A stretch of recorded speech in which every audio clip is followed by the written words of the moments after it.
Good morning, everybody. My name is Sammy Jane, and I am the founder of Darwin Community Helpers based here in Lancashire.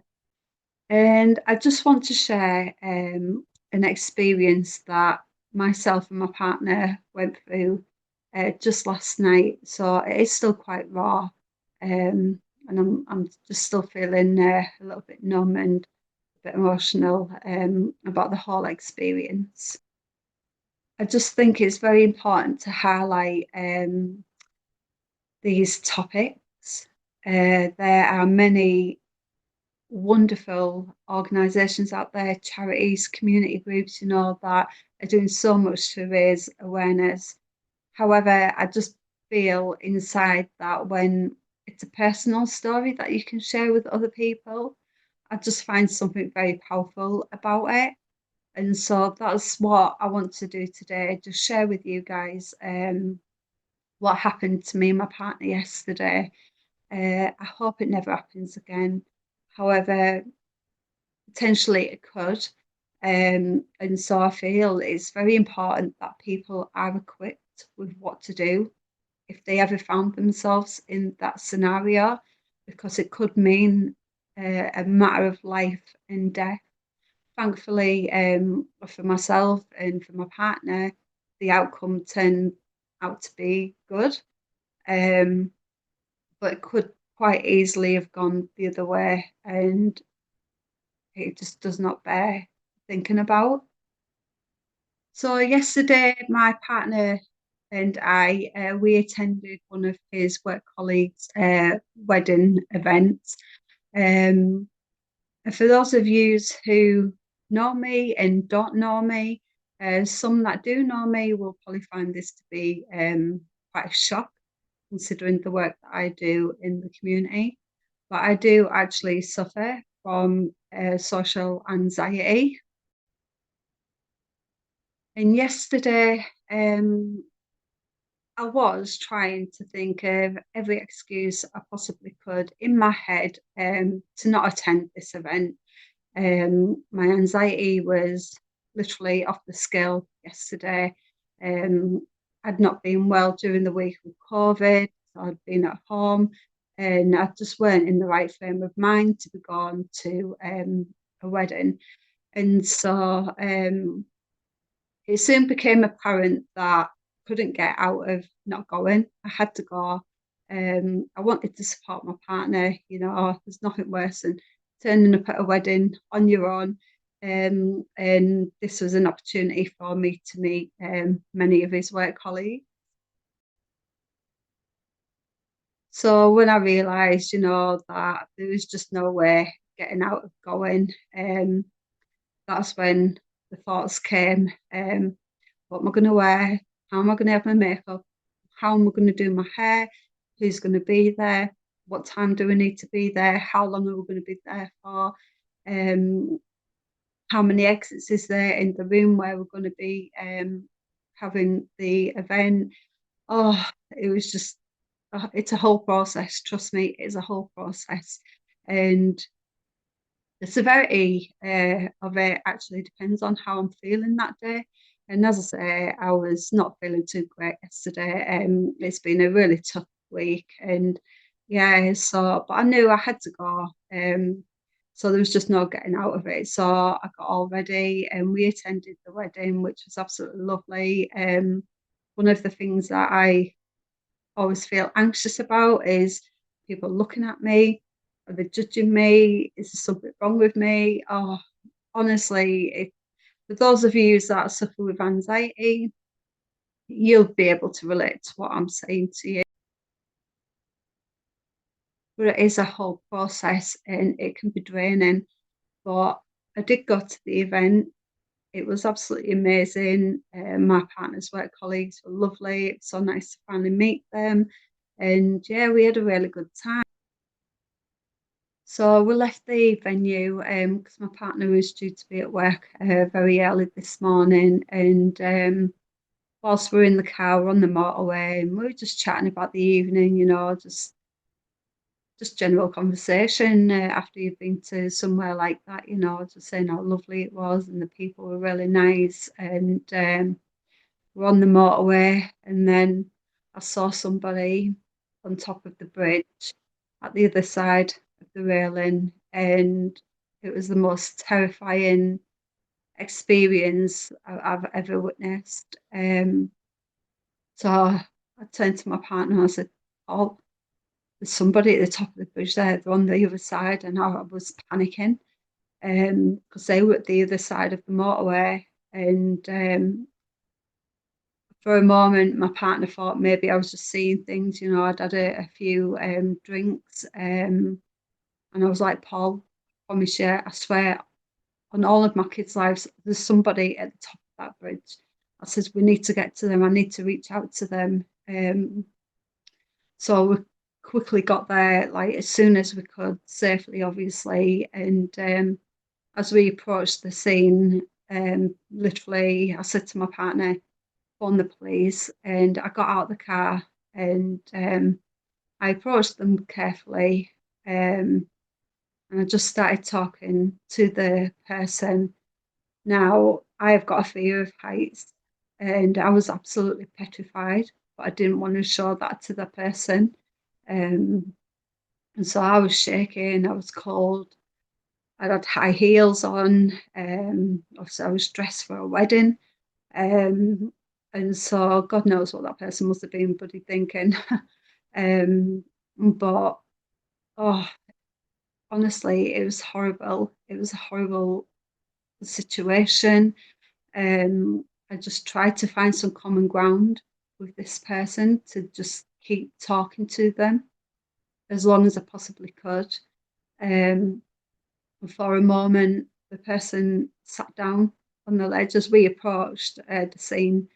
The person was actually stood up, and then they went to sit down, and I had to turn away because I thought, "Oh my God, this is going to happen."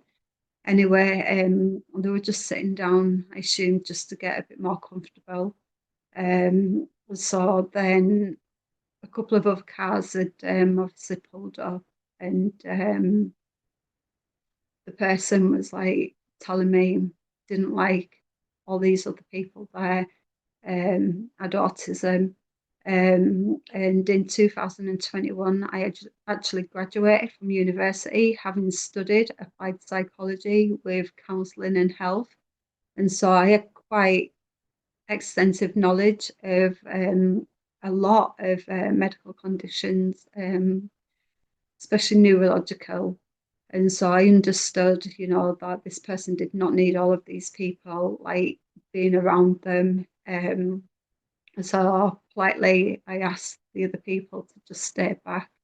Obviously, I'd already had the interaction with the person, and they were actually talking back to me.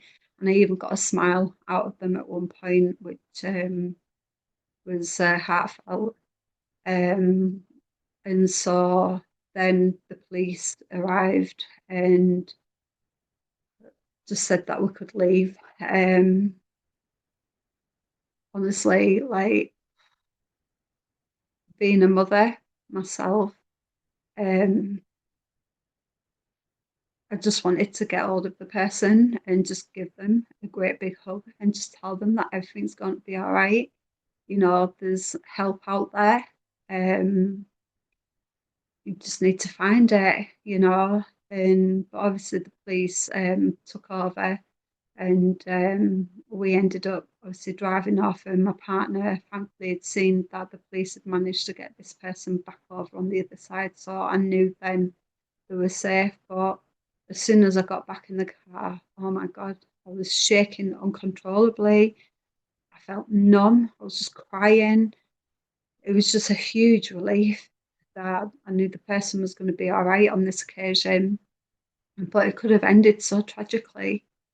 Really, it could have ended so tragically. The outcome could have just been, it's just not worth thinking about.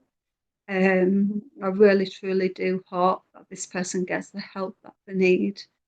Um, but anything could have happened. Anything like, they could have slipped or anything. They might not have intentionally really wanted to end the life in that moment, but it could have slipped. And, whilst I was talking to this person, I did see the police had managed to shut down the motorway. Um, and then obviously like other like police officers got to us. But it was terrifying, like being there in that moment, talking to somebody who's, you know, I mean, I deep down in that situation, I don't think that they truly wanted to be there doing that, but it felt as though they didn't know another way out. So I'm hoping and praying that by now at this time, an assessment's been done and this person's getting the help they truly need. But I just wanted to share this experience because it was frightening. It was really, really frightening to be in that situation. But I just knew I had to reach out to this person. And with the knowledge that I learned from my degree, from my own personal experience and life experience, I did feel equipped to handle the situation. My main priority was to just keep talking to this person and just find some common ground, you know. And like I say, I were getting conversation back, and at one point I got a smile, which was great. Um, and so just really, I wanted to do this video because what I actually found myself doing once I got home and I calmed down a little bit was it started playing on my mind. Did I do enough? Did I say enough? Did I approach the situation like, you know, how I should have? This was a first time experience for me in this scenario. And I'm just so glad the outcome ended the way that it did. But it made me want to learn more. I wanted to know if I did everything that I possibly could. Did I say anything that maybe I shouldn't have said? You know, did I ask the right kind of questions? And actually, when I was reading a particular article, it actually did tick off everything that I'd done. So I know myself deep down, there would have been nothing more that I could have done, even if it had turned out to be the worst outcome.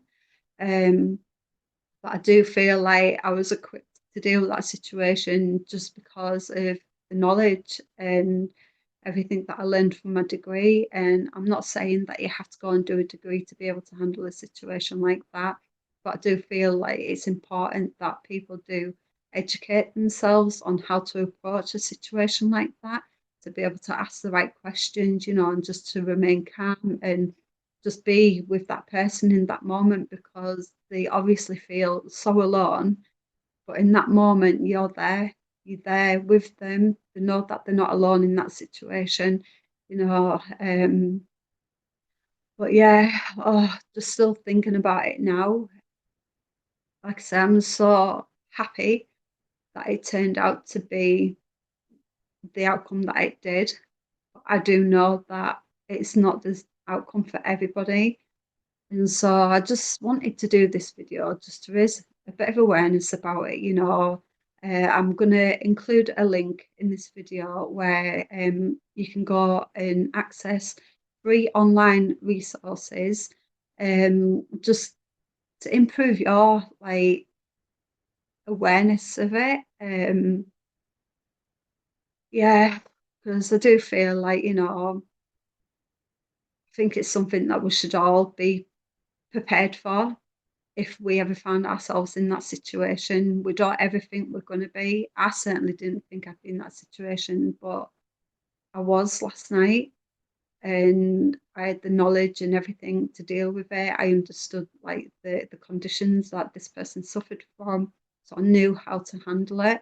Like I say, you don't have to have a degree, you don't have to be qualified, you don't have to be trained in all of this stuff.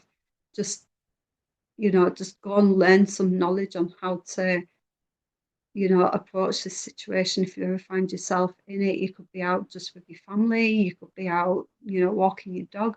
You just never know what you're going to come across when you're outdoors. So, like I say, I am going to include some free training courses. Um, you know, 20 minutes like is all it could take, and you could be, you know, the person that could end up saving that person's life. I do truly believe that everything happens for a reason. And even though I was battling with my anxiety yesterday and I was just trying so hard not to attend the wedding celebrations, I just feel like there was something inside of me to say, no, you need to go. You've got to be there. You've got to be there for your partner, you know. And I just think if I hadn't have gone, you know, I wouldn't have had that experience last night. I know somebody else probably would have attended that scene and the person like would have been okay. But I just really truly believe that I was meant to be where I was yesterday. And I feel grateful for the situation because it's just made me want to learn more as well. You know, I did feel equipped with handling that situation last night, but I do feel like we could always, you know, learn more and just educate ourselves. And yeah, I'm just really happy to have got the outcome that we did last night. So if you have reached the end of this video, thank you so much. I am not a professional at doing these videos, so it has been a bit of a learning curve for me today as well. Um, and just thank you for watching. You know, I would like to think that if any of my children ever found themselves in that situation on either side, you know, that they'd know how to approach that situation, you know. If they were on the other side of the bridge, I'd like to think that my children could come and talk to me about any issues, you know, that's bothering them, any worries. But as we know, you know, with a lot of conditions, you know, sometimes you just feel so stuck in a dark place that you just can't see the light at the end of the tunnel.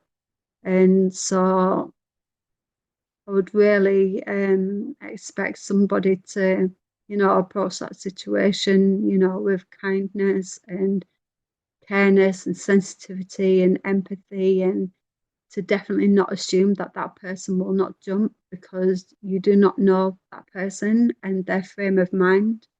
Um, you could startle them, you know, like you need to be quite calm with them. Um, you know, just be with them in that moment so they know that they're not alone. Um, just yeah, it was a horrible situation to be in. Um, but the one thing that you just can't assume is that they're not going to jump. They're there for a reason, you know, it's a cry for help. They need help. Um, and anything that startles them, you know, just one slip and you know, and that'd be it. So it's just really important to tread carefully in that situation. Um, and yeah, thankfully it was a good outcome last night. I hope that I'm never in that situation again. But you just can't say for sure, can you? You just do not know what you're going to come across when you're out and about. So, like I say, thank you so much for watching. Please share if you feel like anybody could benefit from this. I'm going to put the links into the online resources. Like I say, 20 minutes, and that literally could be all it would take to say the right thing to the person who's at the other side of the bridge, you know, and it could potentially save their life. So, on that note, thank thank you again for watching, and I will speak to you soon. Bye.